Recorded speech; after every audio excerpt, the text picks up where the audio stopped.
Mike Swenson here. And before we get into today's episode, I just wanted to ask a couple questions. If you're in real estate right now, or you're considering getting into real estate, maybe you want to consider focusing on working with investors versus regular residential.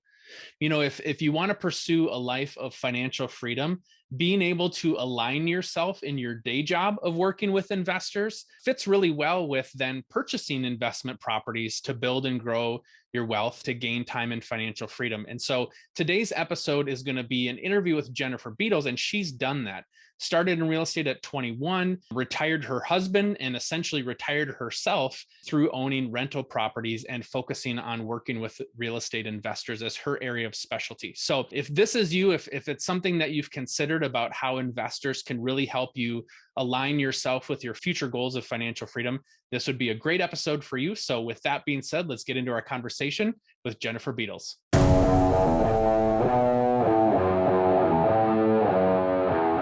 Welcome to the Real Freedom Podcast, where we inspire you to pursue your passion to gain time and financial freedom through opportunities in real estate. I'm your host, Mike Swenson. Let's get some real freedom together.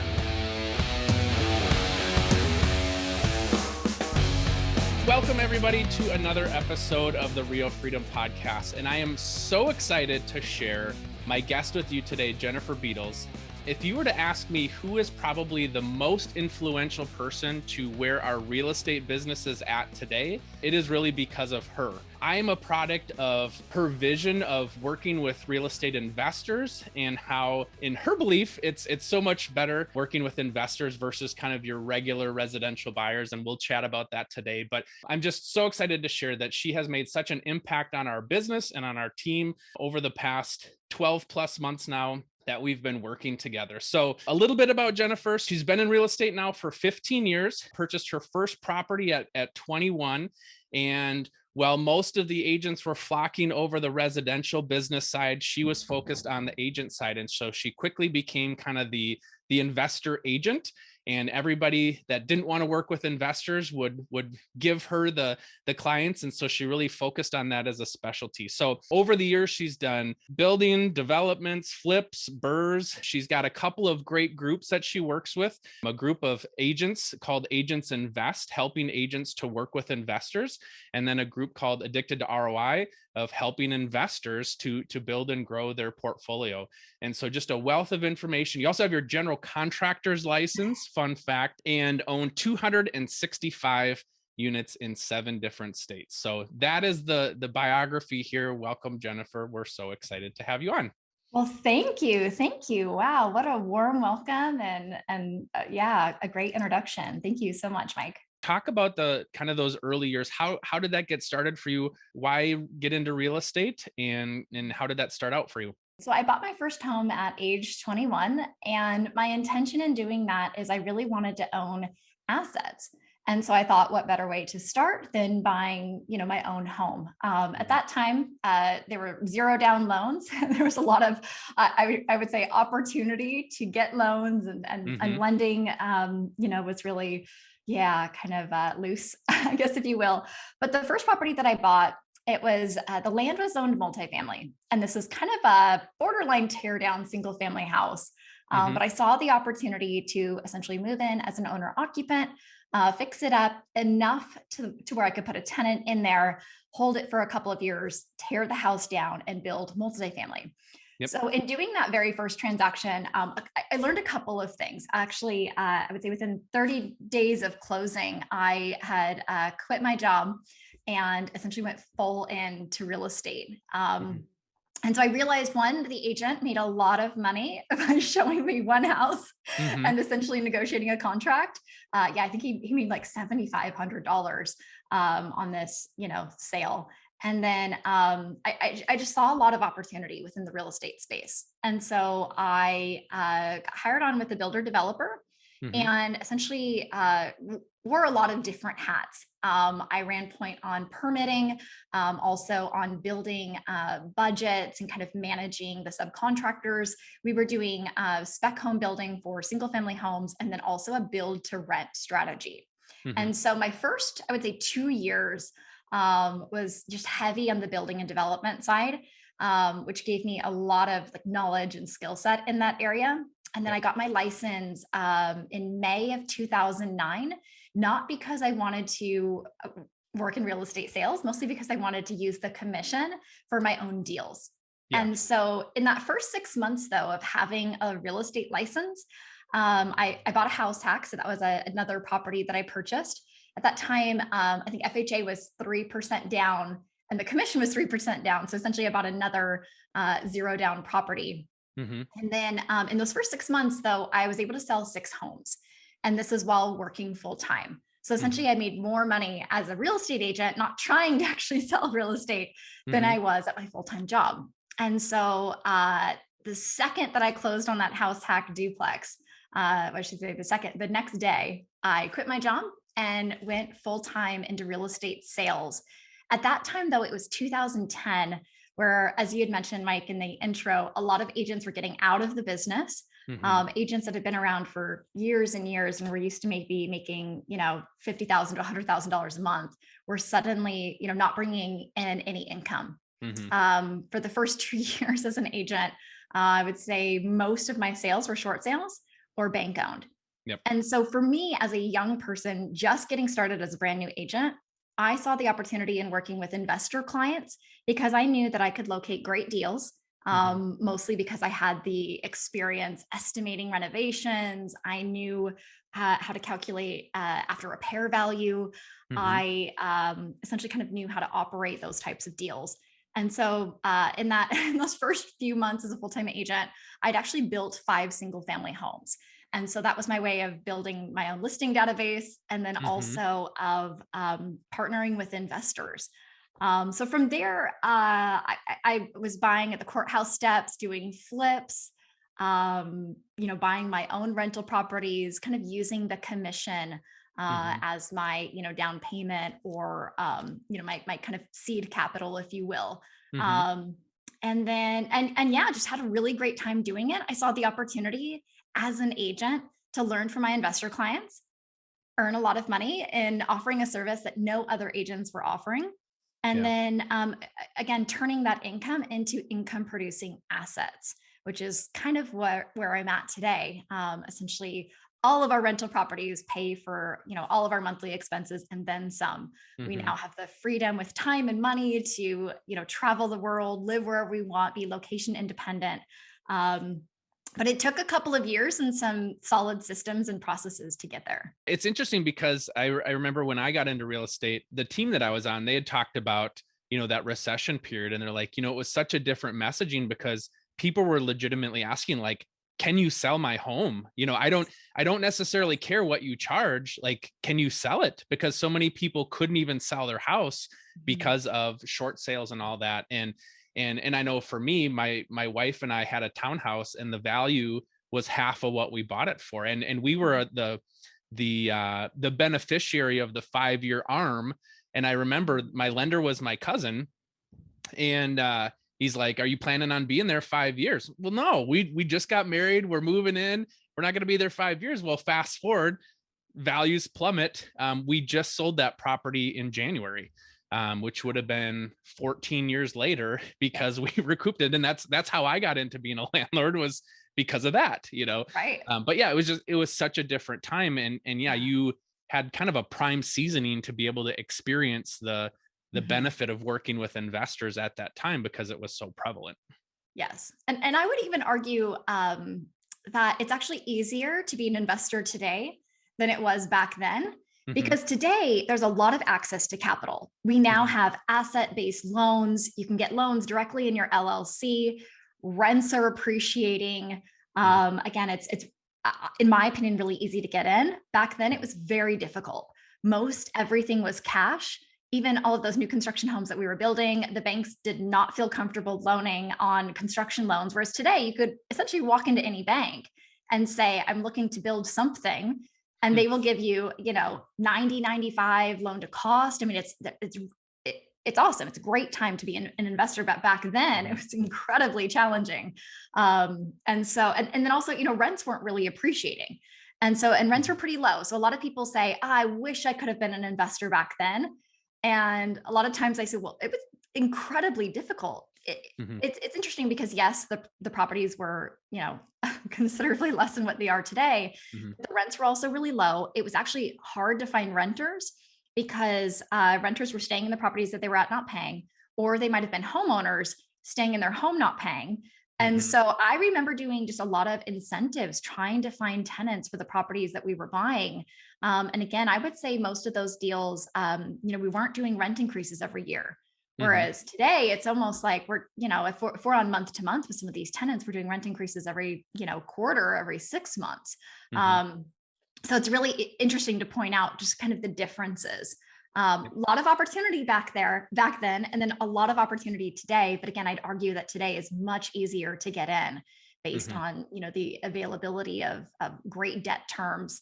Again, appreciating rents, price appreciation, and so Yep. some significant differences. Yeah. And I should add too, because I don't think I mentioned this, that you were in the Seattle area at that time. Yes. For folks that might be curious of what area of the United States were you in? So Seattle. Yep. Yes. Yeah. So I was about an hour north of Seattle. And Hmm. so for the first, about 9 years, we stayed local. So my husband and I, we had developed systems and processes that required us to show up and us to operate them. Hmm. And there was a moment where it was actually it was Memorial Day weekend, and we had a big barbecue at our house, all of our friends and family over, and we get that call that every landlord dreads. And it was, the sewer's backing up. I've got sewer coming up through the bathtub. We need to get somebody over here to fix this right away. And it Hmm. was Sunday night of the Memorial Day weekend, right? So of course all the plumbers are like not working. Everyone's out. So my Hmm. husband leaves the barbecue, goes over there to try to, kind of sort this out, ends up finding a plumber and like an emergency plumber to come out for I think Hmm. like $2,000. And he comes back that night after everyone had left, and he said, "I think we're doing this wrong." He said, Yeah. we're thinking that we're buying all these properties to have freedom, but if I have to leave our family barbecue, then like obviously we're doing something wrong. And so Mhm. that was the moment that we decided to invest outside of our local market. One is because we were so used to being operators, and there's a big difference between an operator and an investor, right? Mhm. An operator, again, you have to actively participate in the business. That was also how I was operating as a real estate agent, is Mhm. I had to be working inside the business for the income to come in. And so, it took us some time to kind of feel comfortable investing in other markets, especially markets we had never been to, that we didn't know anyone in. Mhm. And we were essentially putting our trust and faith into these investor agents and property managers, to essentially be our eyes and ears, our boots on the ground, telling Mhm. us that we were, in fact, investing in good areas, that we were, buying at the right price, because everything in Seattle was considerably, more expensive than other states. And so sometimes, we kind of have to temper that of, if it's cheaper than Seattle, that doesn't necessarily mean it's a great deal. And Mhm. so we kind of had to reframe our investment criteria as well. Yep. Um, and after we made that first investment, it was in Indianapolis. We bought a duplex for 155,000, put about $19,000 in. So we did a full gut renovation Mhm. on our very first out of state investment deal. And then we had rented that property out. I think it was about $2,200 a month were Mhm. the rents on that. So excellent price to rent ratio, Right. fantastic returns. And we said, wow, we really had been doing this all wrong. My husband up until that point had been doing all of the work. I Yep. would meet him with a box with pizza and say like, okay, here's our dinner. And then we realized that we really could scale by working with investor agents and Mhm. investing in other markets where there were really great deals. And so that Yep. sewer backing up on Memorial Day, that moment allowed us to get to the next level of scalability. Well, and it's a lesson that is probably more ingrained in people than they realize. Like, I was raised, if you want to do it right, do it yourself, Yes. or that's how I believe. I always tell Same. people I'm a recovering perfectionist. It's Yes. hard for me to let go. I've done a good job over the last kind of 5 to 7 years of letting go of some of that stuff. But, even just yesterday, so we had done a flip in the fall. and we purposely purchased, well, we didn't purposely, but it had happened to be within 7 to 8 minutes of where we lived. And so we ended up taking on more work than we would have if the property was further away, because we could. Yes. And what it ended up being is now I was spending more nights and more weekends away from my family. So to try to do something to gain more freedom, I was actually getting less freedom because I was doing that. And Yeah. we just looked at a property yesterday with another agent on our team, and it's about 30 minutes away. And my thought was, well, how long, like how often would I have to come down here? But it's because I just naturally think problem. Mike enters the problem to provide the solution. And Yes. that's the hard part for people, is to Mhm. realize Mike doesn't have to solve every problem himself. We need to find other people that do that. And Mhm. so you're forcing your hand by being in Indianapolis, because you can't drive there and fix the drain when the drain backs up. Yes. And so that's the Yes. beauty of it. You're forcing yourself Mhm. to have to work through people to Mhm. gain more success down the road versus problem. Oh, here comes Mhm. Jennifer to go fix the problem herself. Yes. And it's Yeah. so much easier to just fix the problem yourself. I would say it's so much easier to be an operator than an investor or a business owner, because Hmm. typically, as an operator, again, I feel like you can be very successful depending Hmm. on the amount of work that you put in, depending on the choices that you make and things like that. But it's next level of leadership when you're figuring out how to succeed through others, Hmm. right? And so again, that's owning the system, owning a business, and yet that's where the freedom is.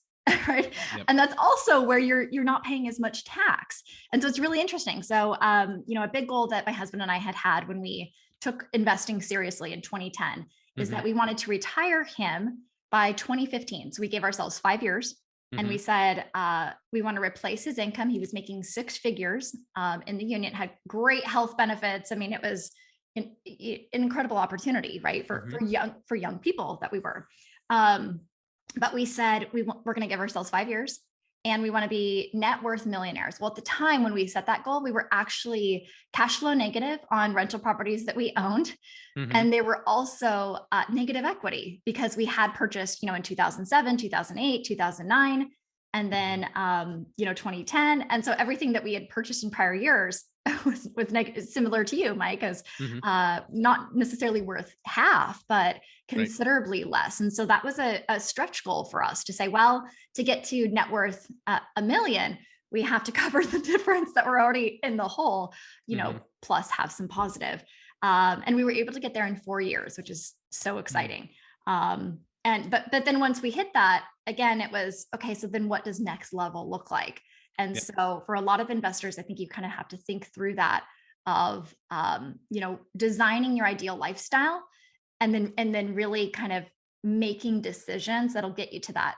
So Mike, to your point of buying properties that are in your own backyard, if you're anything like Mike and I, if you're listening, maybe that's not the best for you. If you're Hmm. somebody that feels like you would, drive across town to fix something, then maybe protect yourself from yourself and Yeah. essentially invest out of state and invest in areas where that wouldn't be easy to do, where you can't drive around town.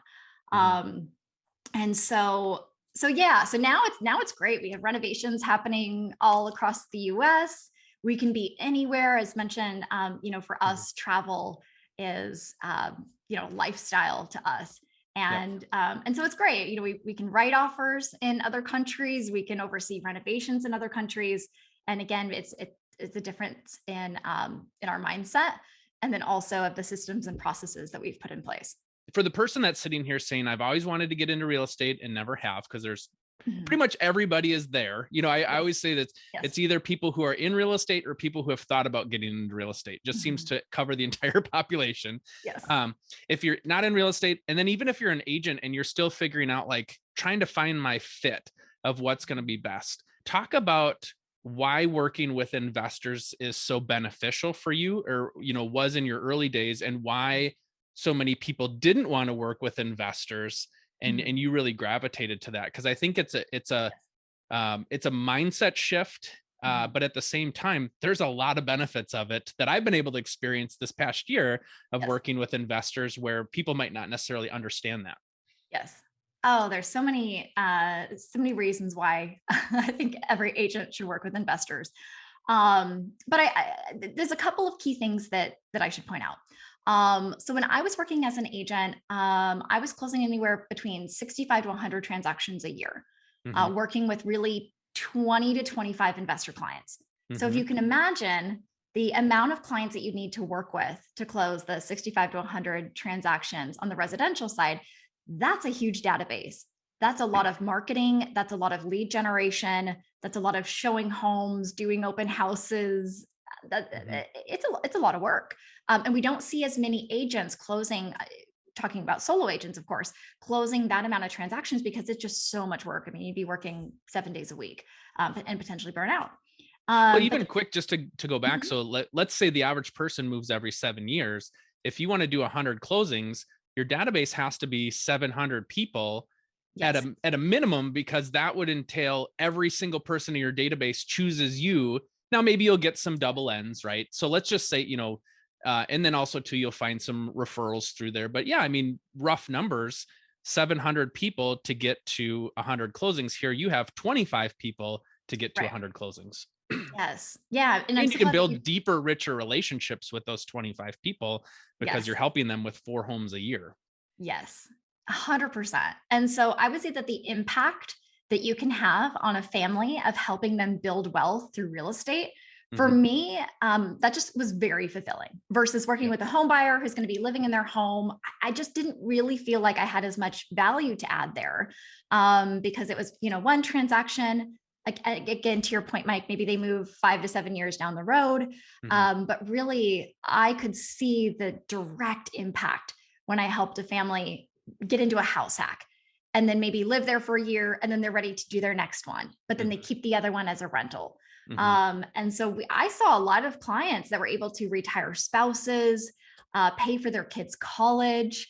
And so again, for me, I'm a person of impact. I want to do show up every single day and add the most value to the most amount of people that I can. And so for me, Hmm. that was investing. That was using the knowledge and the skill set that I had to pour into this small database of investors that I really never had to market to. They were bringing in their friends and they'd say, Hmm. my coworker needs help. They don't have enough retirement. They're maybe 10 years away. Can you help them build wealth for themselves? Hmm. Oh, their parents don't have any retirement built because they've been self-employed in the title and escrow business. Can you help them? And so it was just, again, for me, very fulfilling and very rewarding to be able to have just this incredible impact, knowing that I was able to, help these people improve our communities. In those early days, we were buying ugly properties, fixing them up. The neighbors would come over and say, Hmm. thank you. This property's been sitting vacant for 3 to 5 years. And so there's just, again, exponential impact that we were having there.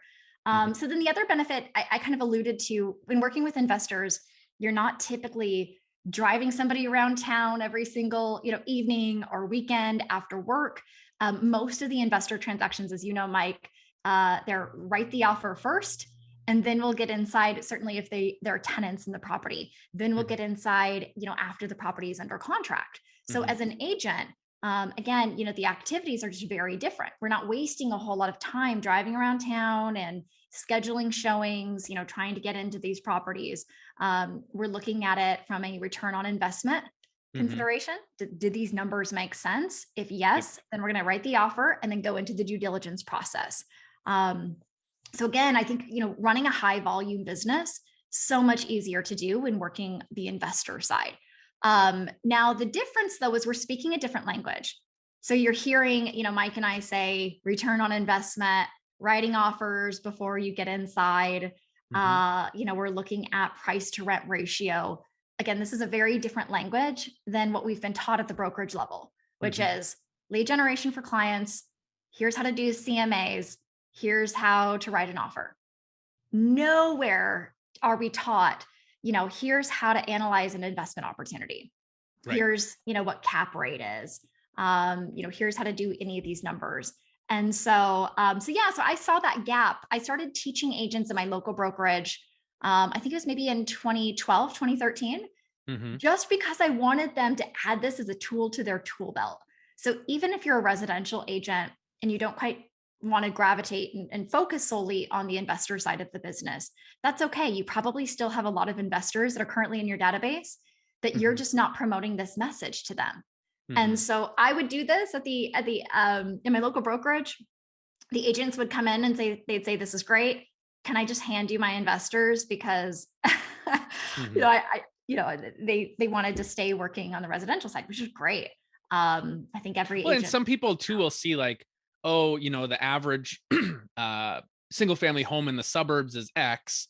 If I'm, buying an investment property, my price point is lower, and they see that as a short-term loss. Like I could go sell this $400,000 house or buy this investment house for $200,000. I'm earning half the commission is the short-sighted thinking there. But the return is they buy 4 properties from you every year versus one, and so it's that mentality shift that makes a difference. They just see it as, the average sales price could be less. Now, the other argument that you could come back with is if it's multifamily, the average sales price could be higher too. Or short-term rentals. Correct. Right. Yes. But they just might see some flip as like, oh, it's $100,000. I could go earn 3 or 4 times that if I sold this property in the suburbs. So that's why I don't want to work with them. Can I just give you all my investor buyers? Yeah. Well, I think there's also this stigma that investors just want to lowball offers. They want to write a lot of offers and kind of see what sticks. And that has not been my experience.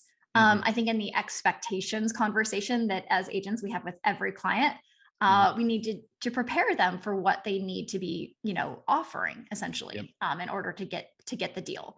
Now I would say I've worked with a lot of flippers in the past. I've also worked with a lot of builders and developers. It's a bit of a different strategy, but if we're talking strictly long-term buy and hold investors, again, in my experience, they're not lowballing.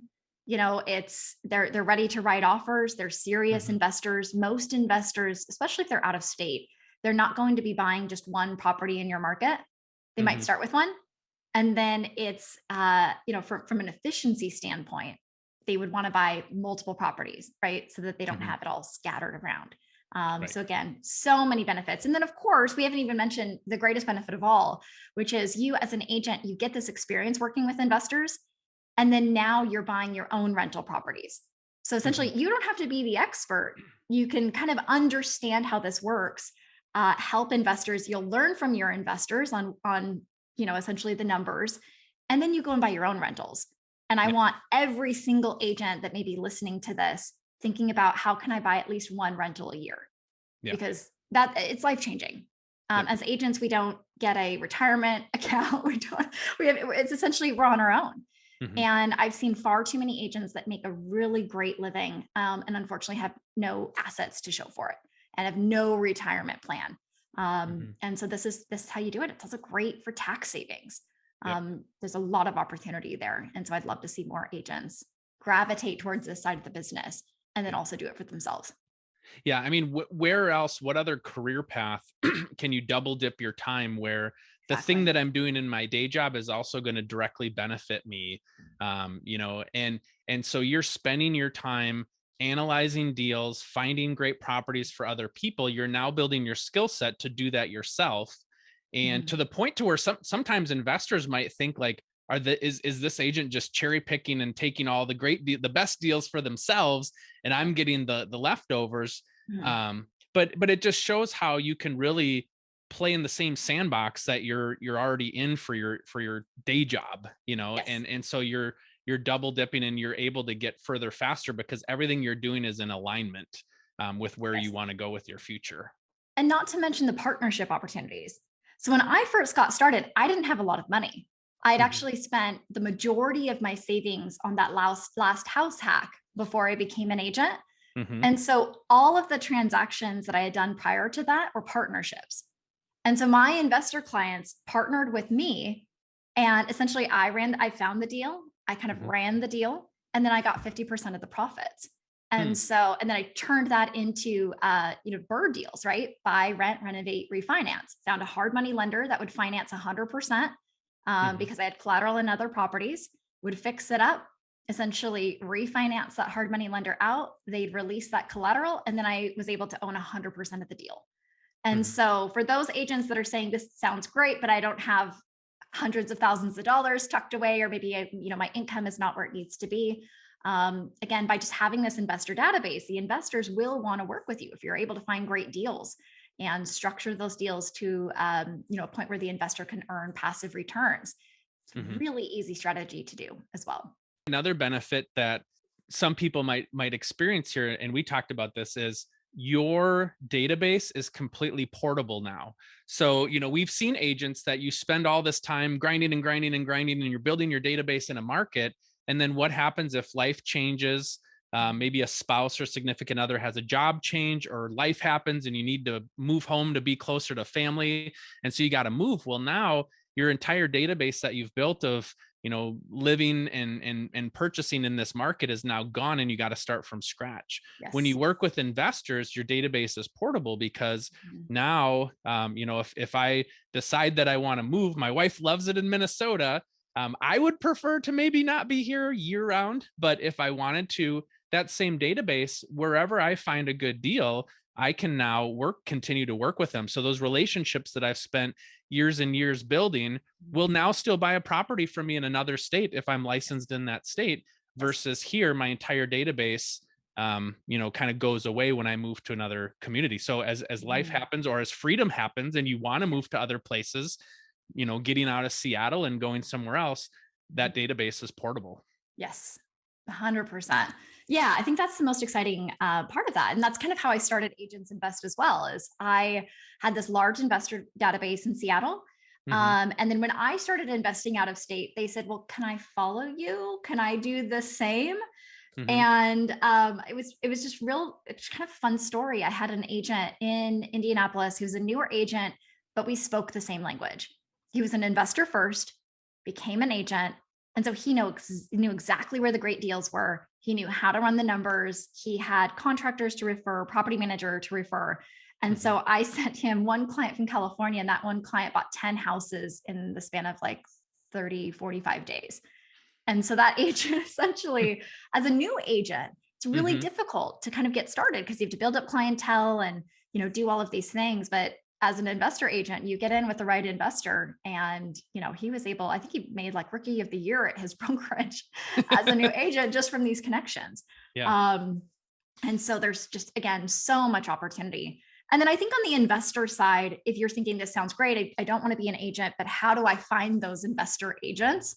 Hmm. We do a lot of work essentially finding the markets and then kind of putting the right teams in place. But I would say maybe less than 1% of the agents speak this language that Mike and I are talking about today. Hmm. And so, a lot of times, again, we're kind of interviewing agents we call property managers. We get, agents by referral. That's how Mike and I wasn't even looking at Hmm. Minnesota. We connected. You caught on to the content immediately of Hmm. finding and identifying investment opportunities that had double digit cash on cash returns. Hmm. And so the investors weren't really looking in Minnesota, but as soon as they see those opportunities, then they latched onto that. Now you guys have done a big business in Hmm. Minnesota. Yeah. And so again, yeah, it's just kind of calling around by referral is great, and just trying to find those agents that really understand it.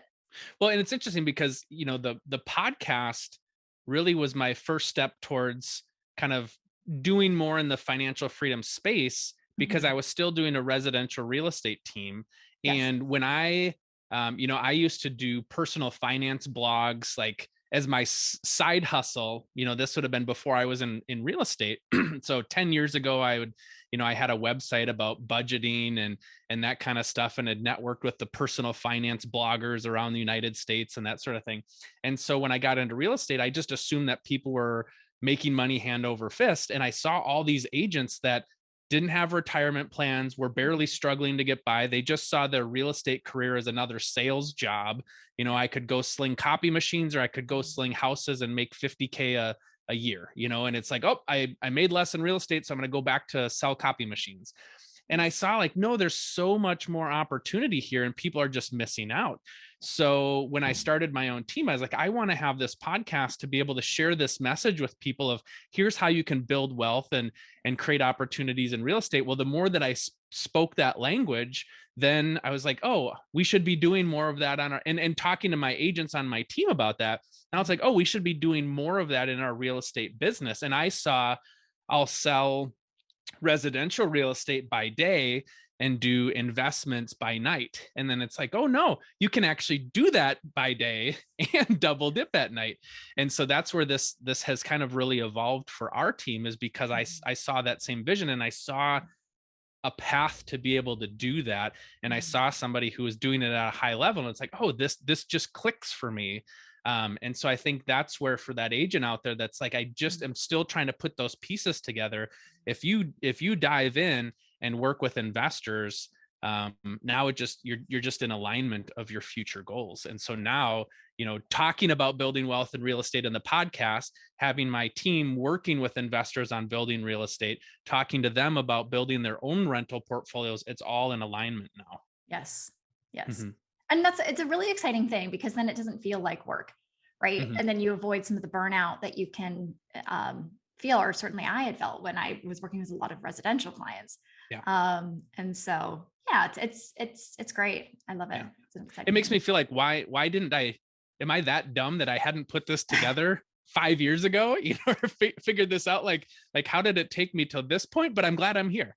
Well, and I think that, yeah, I think that there's a lot of factors at play right now. There's a lot of trends. There's a lot of fintech companies that are trying to put the real estate agent out of business. Mm-hmm. And, there's a lot of kind of different opportunities, I think, to invest in real estate. That's not necessarily the direct ownership, which is what you and I are talking about. Mm-hmm.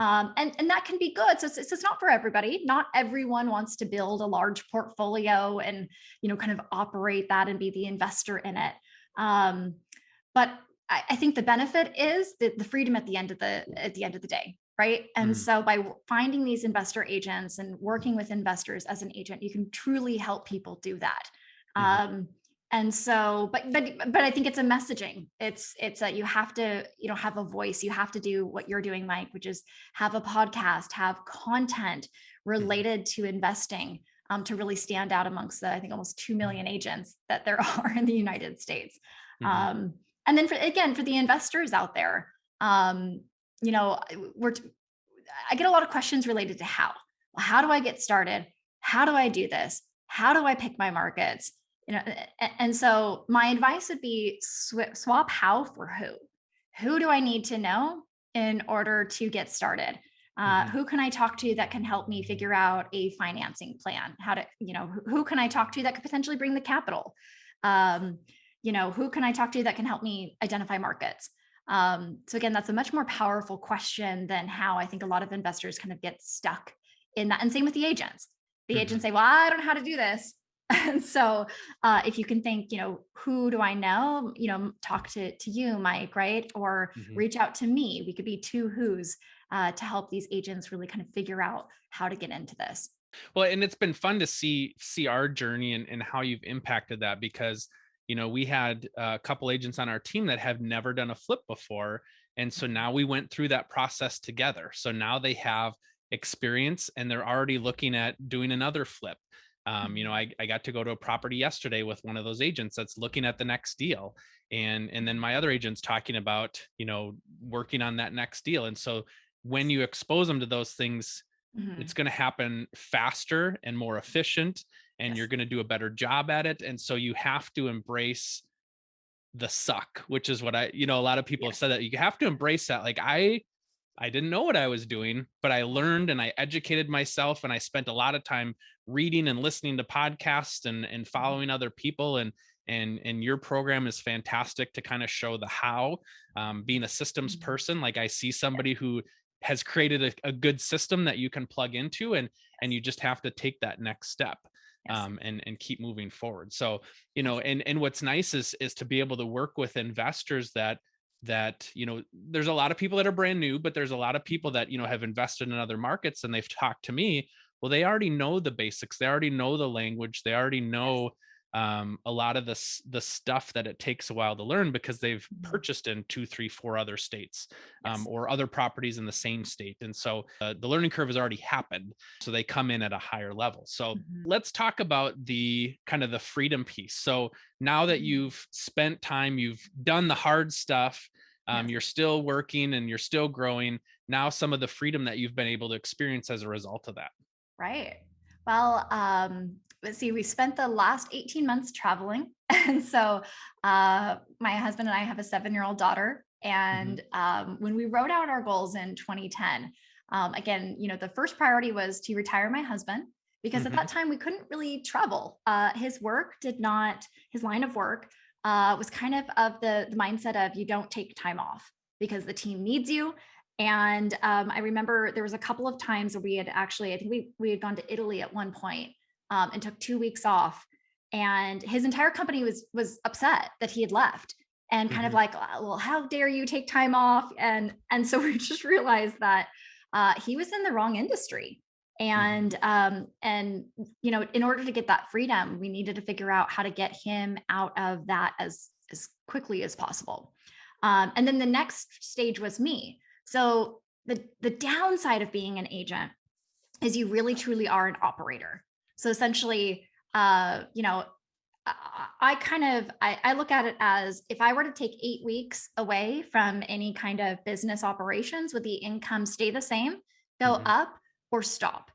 Yep. And so using that gauge, the way that I was currently operating as an agent is if I took 8 weeks out, that there'd be no income coming in. And Hmm. so I really kind of had to figure out how to rework the business side. So again, that's kind of where we're at today. But yes, we spent, during COVID, we were stuck in our home just north of Seattle, Hmm. and we said, why not? Why not? This is the time to purchase an RV. We had never been in an RV before, so it's kind of an interesting decision. Hmm. Um, Speaking of and learning curves. very much a learning curve. Yeah. So we purchased an RV and we locked at the door to our house and left for the first trip we had done was 8 weeks, Hmm. and essentially just kind of did a Southwest loop and came back and said, we want this to be our lifestyle. So we ended up selling that house. We still have quite a few rentals in Western Washington, and spent the first 9 months kind of traveling the US. And then Hmm. as Europe opened, I told my husband that I'd like to go spend some time over in Europe. And so we spent 4 months last year traveling Europe. We went to the Balkan region, spent about a month in Italy, a month in Croatia. We were able to finally do the bucket list trip to Egypt that I had Hmm. always wanted to go on, um, and Greece and Turkey. And so again, yeah, we really didn't work in the business. The business did 7 figures last year. Our real Hmm. estate sales business did 7 figures last year without me really showing up for for it very very often. And then we were able to buy some apartment complexes, continue to grow our investment portfolio, sell some properties, all while kind of living this travel lifestyle.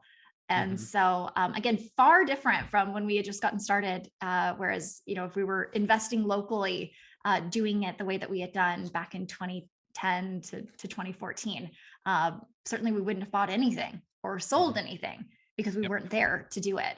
And so it's the benefit of the freedom that we have now is we can truly be location independent, live in any country, be in any country, continue to buy, invest, refinance. We've done some refinances as well.